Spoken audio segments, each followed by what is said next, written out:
There's something nobody tells you when you're growing up. You're handed a formula: work hard, stay consistent, be disciplined, and eventually, the math will add up in your favor. And most people believe it. They have to, because the alternative is deeply uncomfortable. But here's the question I want you to sit with for the next 10 minutes. What if working hard was never actually designed to make you wealthy? What if it was designed to do something else entirely? Every generation gets handed a story about how money works. For your grandparents, it was simple. You showed up to the factory, the firm, the field. You gave your time, and you got security in return. A pension, a house, stability. The deal was straightforward. Then something shifted. Starting in the 1970s, wages began quietly decoupling from productivity. Workers were producing more output, more efficiency, more value. But their paychecks stopped reflecting that. The gains went somewhere, just not to the people doing the work. By the 1980s, a new story replaced the old one. It wasn't about loyalty anymore. It was about hustle, personal brand, grinding harder than the next person. Working hard became less of a social contract and more of a personal identity. And that reframing was incredibly convenient for people who already owned things. Because if economic struggle is a personal failing, it's never a systemic problem. Here's what I find fascinating about this. The harder the economy got for working people, the louder the messaging around hard work became. That's not a coincidence. And once you see it, it's very difficult to unsee. Right now, there are essentially two financial realities operating at the same time. In the first economy, you trade time for money. You work, you get paid. You stop working, the money stops. Your income has a ceiling, defined by the hours in a day and the rate someone is willing to pay you. Yet this is where most people live. In the second economy, money makes money. Assets generate income while you sleep. Appreciation, dividends, rent, interest. The work was done once, and now the returns compound quietly in the background. Here's the critical detail: that the system is optimized for the second economy. Capital gains taxed lower than labor. Debt used to buy appreciating assets. Inflation erodes savings, but inflates asset prices. This isn't a conspiracy, it's incentive architecture.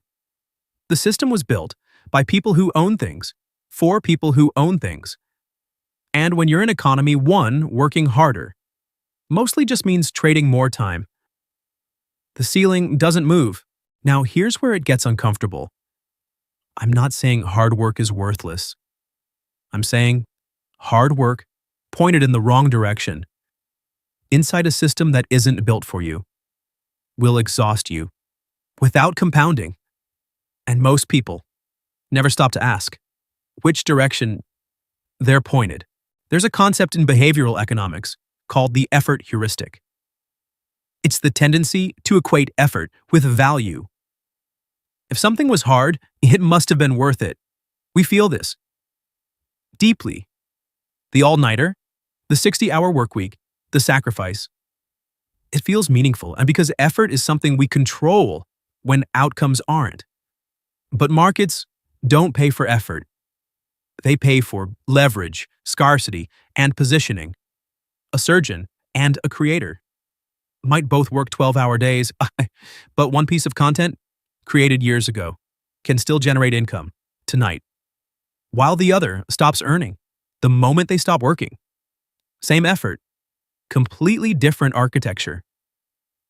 This is why two people can work equally hard their entire lives and end up in radically different positions.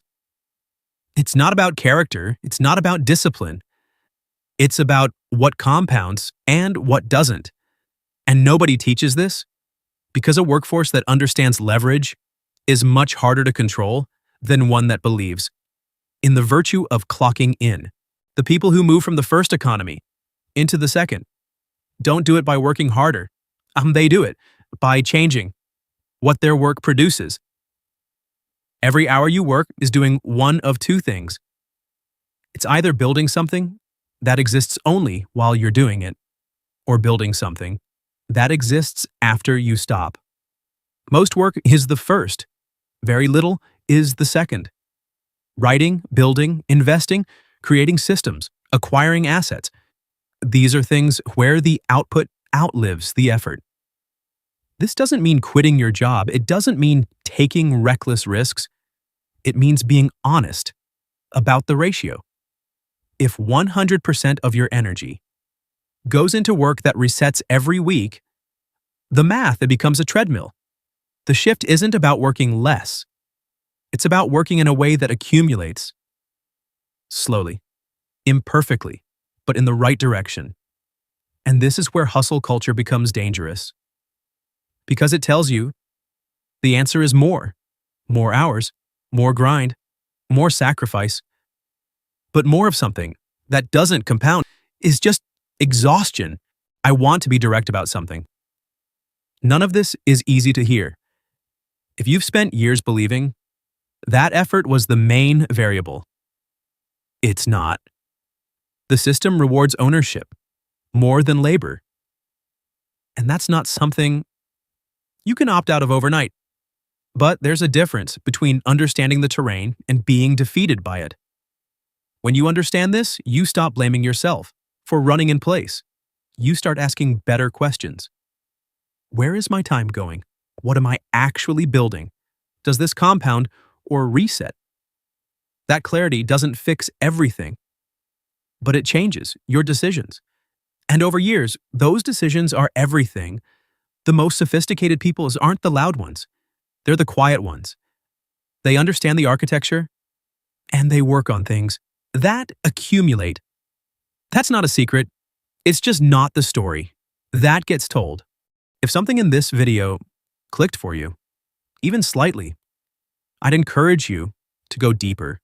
Look into the wage productivity gap, the psychology of effort, the difference between compounding and resetting income, because most financial content either oversimplifies the system or tries to sell you something. What I'm doing here is slower, less exciting, but more useful. If that's what you're looking for, subscribe. Not for an algorithm, but because the next video builds on this in a way that actually matters.